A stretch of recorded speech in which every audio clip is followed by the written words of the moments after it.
isip natin. Tama? Amen. Kasi, the word that I have spoken to you are spirit and they are life. Amen. Nakuha nyo? Amen. Buhay sila at espiritu. Na kailangan ng tao, pinapakain yung espiritu nang sa ganun. Pagka dumating yung mga problema, may God of hope tayo nang bibigay ng gladness, ng peace of mind. Ang taong walang pag-asa, kadalasan, sila yung nagpapakamatay. Tama? Kasi pagka wala ng pag-asa ang tao, wala ng katuturan para mabuhay pa. Nabubuhay ka na lang para ka lang lumipas lang yung panahon, na papapakain mo yung pamilya mo, papakain ka. Hanggang doon na lang, kaya dumating doon sa puntong tumanda ka na. Kahit malakas ka pa may kamatayan ng tao. Tama? Yun ang gustong ipangunawa sa atin ng Diyos na hindi lang dito sa lupa ang buhay. Ang buhay talaga ay dun sa langit. Kaya nga, Jesus Christ, my living hope. Sabi, di ba?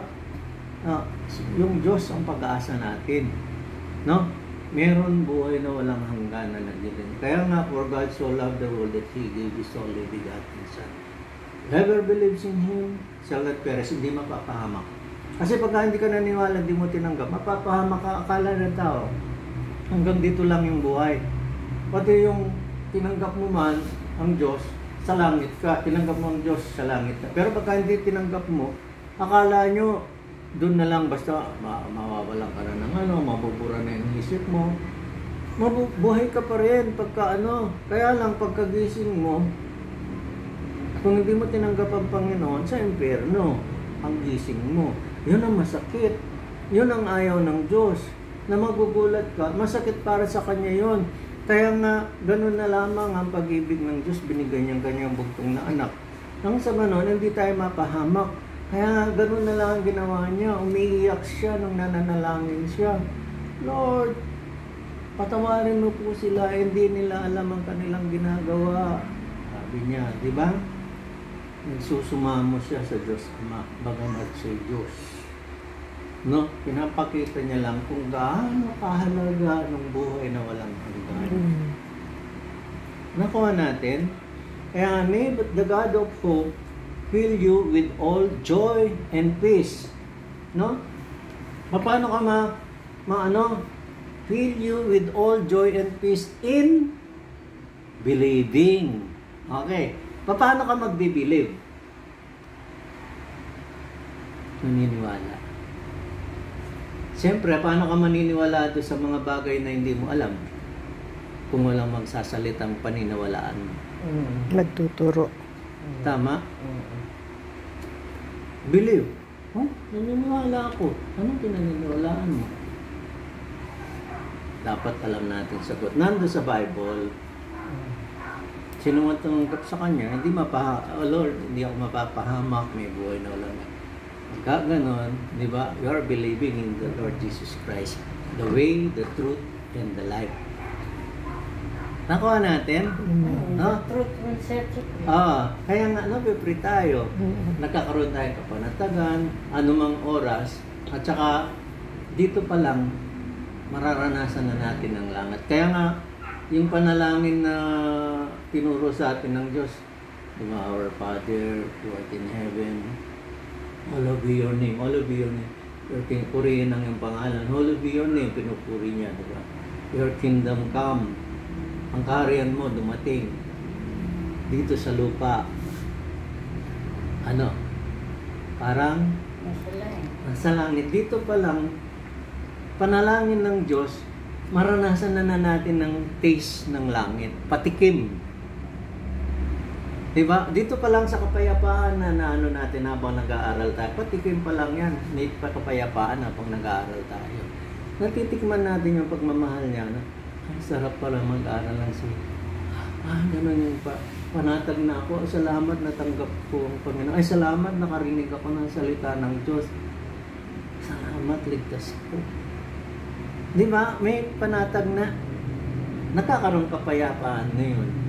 Kaya ang gagawin mo, lalo na nabuksan tayo, nananabik ka ngayon na mag-aral. No, makinig. Kaya masarap mag-aral ng salita ng Diyos. Sabi niya, may the God of hope fill you with all joy and peace in believing, that you may abound in hope by the power of the Holy Spirit. Okay. Gusto ng Lord mag-abound tayo. May the God of hope fill you with all joy and peace in believing. No? In believing. Siyempre, mag-aaral mo na, tapos paniwalaan mo. Paano ka maniniwalang sa bagay na hindi mo alam? Kaya nga kailangan mag-aaral. Bible study. Tama? Wala pinaniniwalaan. Yung mga pinag-aaralan ko, may sagot ka. Yung mga Bible, yung Bible study, yun ang mga pinaniniwalaan ko. Kaya nga, in believing. No? And then, that you may abound. Pagka nag-aaral tayo, habang nag-aaral tayo, nag-a-abound. Alam niyo yung abound? Nag-uumapaw. Napupuno tayo. Nabubusog sa feeding. Habang kumakain tayo ng salita ng Diyos, pinapakain natin yung espiritu natin. Di ba? Nabubusog yung kaisipan natin. Abound. That you may abound. In believing, you may abound. Tama? Habang naniniwala tayo, napupuno tayo, nabubusog ng salita ng Diyos. Tama? Hindi ba payapa tayo, nabubusog habang nag-aaral? Ay, ganun pala. Ay, sarap makinig ng salita ng Diyos. And then, that you may abound in hope. Ngayon, di ba? May nawa, sabi na, yung Diyos ng pag-asa, no?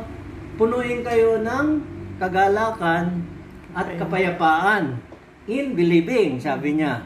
Nang sa ganon, sa iyong paniniwala, ikay mapuno ng pag-asa sa kapangyarihan ng Santong Espiritu. Kita niyo ba ang Santong Espiritu? Hindi. Nandito siya. Kasi ang Santong Espiritu, Espiritu na. Nandito siya nangungusap sa atin sa puso ng bawat isa. Kaya nga, ang pagsamba sa Diyos ay Espiritu at katotohanan. Siyang kumikilos. Nema? Kaya nga patuloy ka makiramdam. Manyaman ka rin. Patang miras ka rin na tumubol rin ipan mo. Wow! Alinay mo po timbwak mo. Masikan ka. Ha? Makanito. Kaya manyaman mga kaaral. Ne? Tuloy-tuloy lang. No? Anuhin na natin dahil pupunta pa kami doon. Salamat sa Diyos. Binibigyan natin ng panahon yung ganito. Kahit na maiksi lang. Patuloy lang mag-aral. Kasi Diyos ang pag-asa. Amen. Walang